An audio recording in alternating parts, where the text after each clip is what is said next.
Good morning dear student. Welcome back to the class.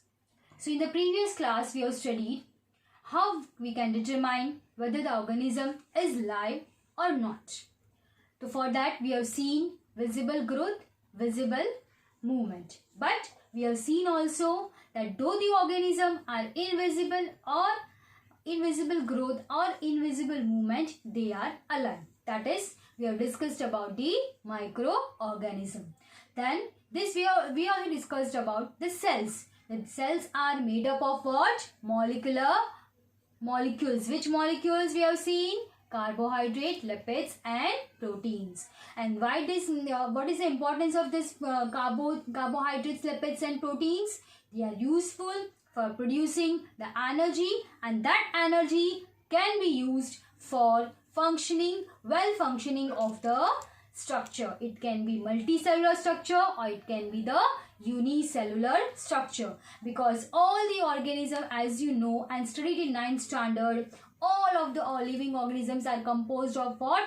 Basic unit structure, that is cell. And you know that cell is structural and functional unit of all the living organism. So if cell is present, cell will contains what? Molecules. And if molecules are present, they will be moving. Moving means what? They will be doing the chemical reactions. So which chemical reactions will it do? Now a simple example if I take here.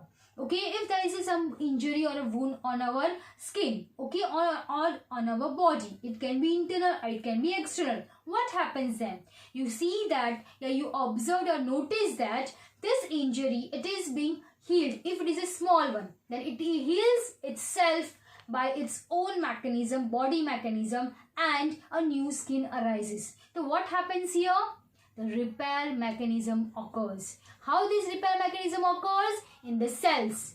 They have replaced the old ones, the damaged ones, and they have formed the new cells. So some reactions has been occurred which has formed the chemicals which produce the new cells. The two reactions always occur in any of the molecules. One is breaking down and one is synthesize. Simple thing if I take about the food. If we eat the food, what happens? First step, what we do? Breaking down. Okay, why? To convert this complex food into simple. After that, what happens? This simple food combines with other chemical and they form a new substance. Okay, which will help us to provide the energy. Okay, so here again what happens? Breaking down and the synthesis. So what is breaking down known as? Catabolism. So the breaking down of the molecules in a reaction is known as catabolism, and the synthesis is known as anabolism, and they both combinedly always occur depending upon the requirement of the body. It will be done, this reaction. Okay, so that is known as what? Metabolism. Okay, so this metabolism is necessary for the functioning of the cell. If cell is functioning properly, and if we talk about the multicellular organism, if cell is functioning properly, it will form the tissues. If tissues are functioning properly, it will help to form the organs. If organs are functioning properly, it will maintain the organ system. And if organ system is well maintained, then only a living organism will be able to maintain its system for a longer period of time. Okay, so for maintaining all this level of organization, okay, the molecule has to do the proper metabolism. Okay, and this metabolism is done by, and this metabolism and reactions are known as what? Processes. Okay, so these processes which occur in the living organism. Why?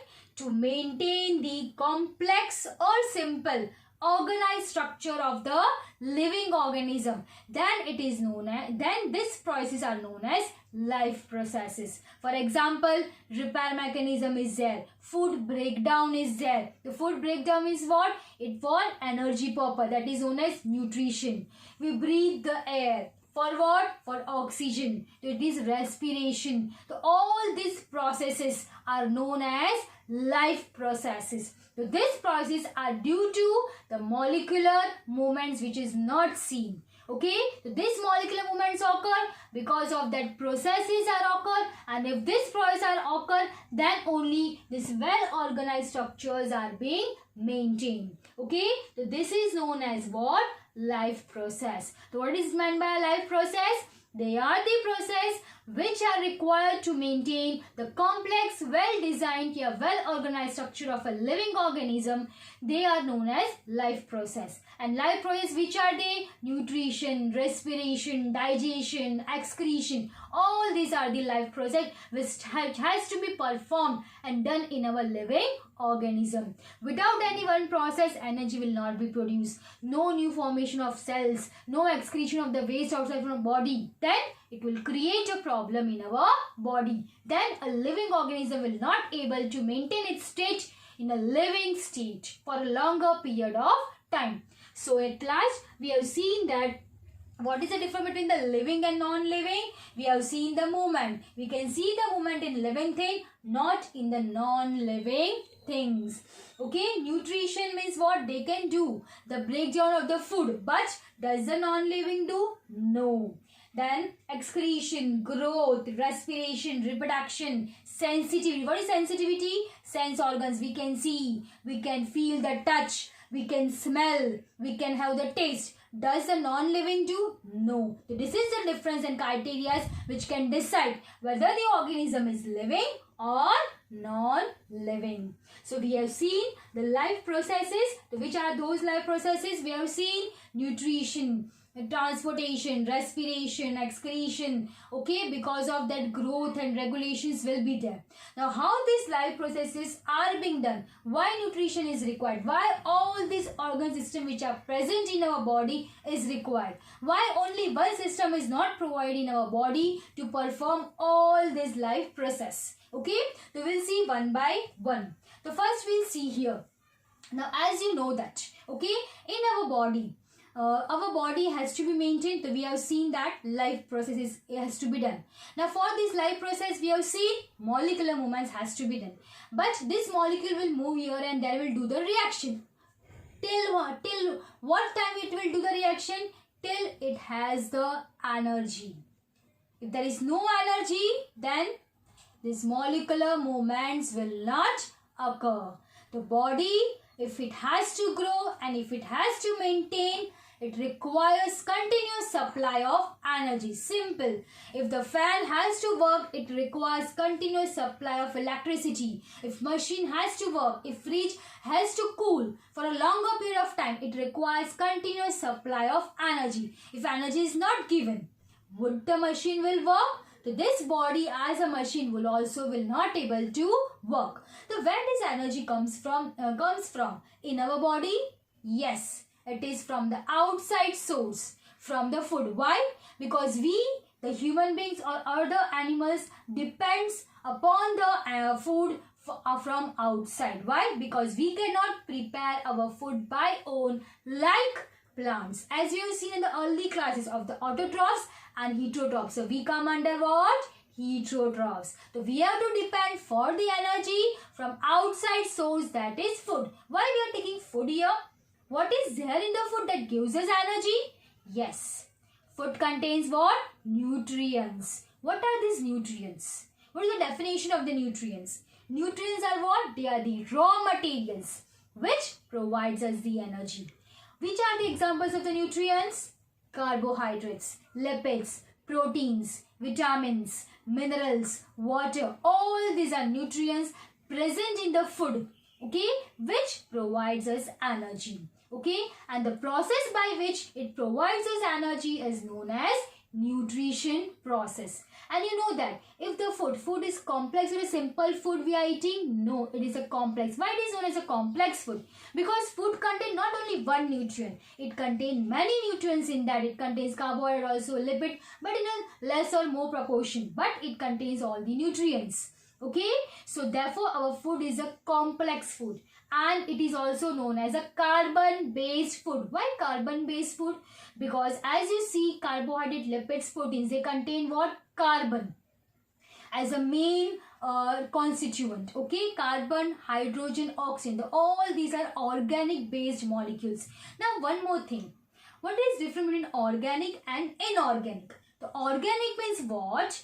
That it contains carbon, hydrogen and oxygen as an element. Inorganic means what? It contains two elements out of these three. It can be carbon, hydrogen or carbon, oxygen or hydrogen, oxygen. So if we take the example of water, the water is inorganic because it does not contain all the three elements.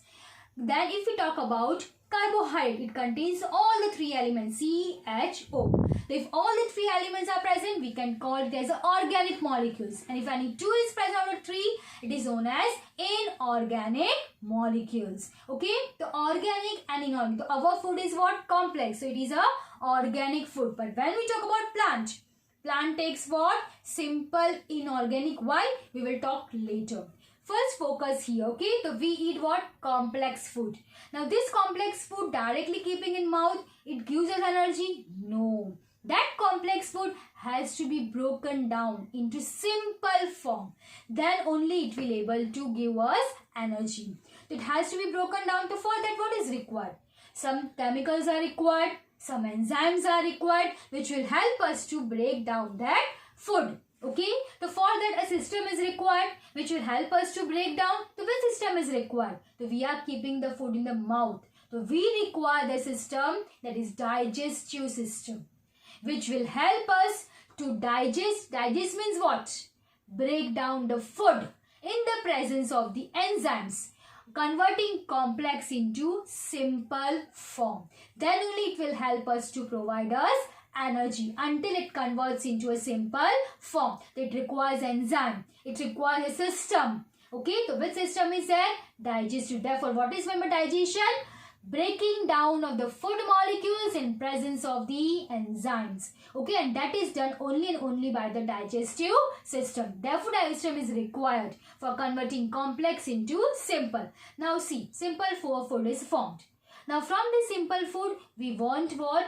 Energy. So how this energy will be coming from the simple food? So this simple food, how it will give us the energy?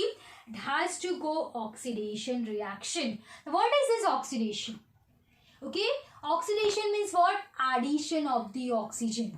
So when these complex foods are converted into simple, so this simple food will combine with the oxygen and then it will produce the energy. So until the oxygen is not there, it will not produce the energy.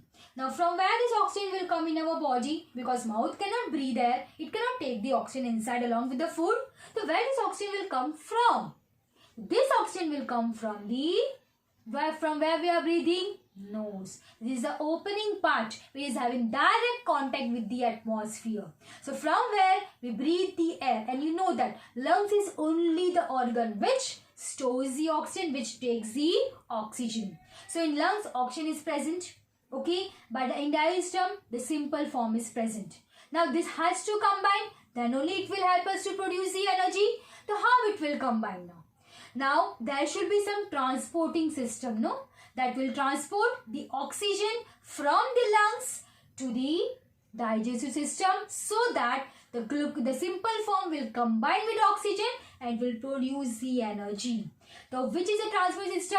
Circulatory system, that is heart. The heart is required which pump the bloods, and the blood will carry every essential essential chemicals which is required by each and every cell of the body. So transportation के लिए what is required? Heart. The circulatory systems now arrive. The first we have seen what is required for converting complex into simple, digestive system.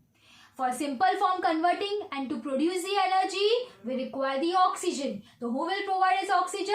Respiratory system. The respiratory system is required. Then this oxygen has to be transported to the simple forms. So who is responsible for that? So we require circulatory system. The circulatory system will help us to transport this oxygen. Now this simple form will combine with oxygen and will form what? Energy, which is known as what? Cellular respiration. That we'll see later on. Cellular means what? In the cell.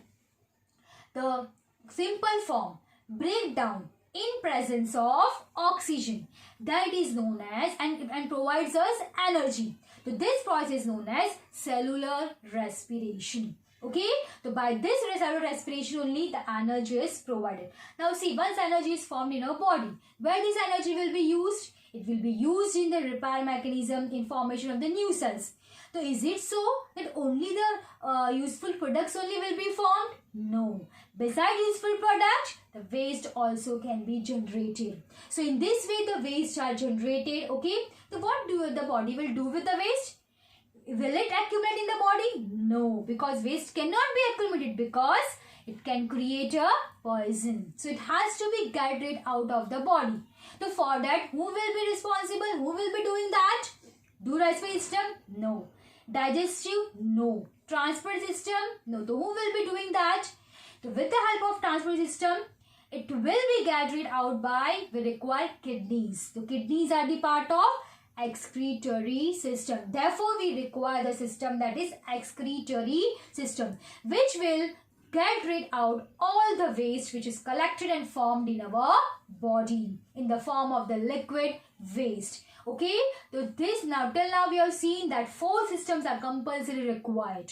That is first, because for the converting compounds into simple, digestive. For producing energy, we require oxygen, and for transporting oxygen is required circulatory system, and for taking out the waste we require the excretory system. Therefore, these systems are made even in our body. If the systems are not there will be no mechanisms or metabolism will be able to maintain. Therefore, the systems are being made to perform a specific functions in our body and to maintain the life processes. So next video we will see one by one all the life processes and all the systems in human and in unicellular organisms. Thank you.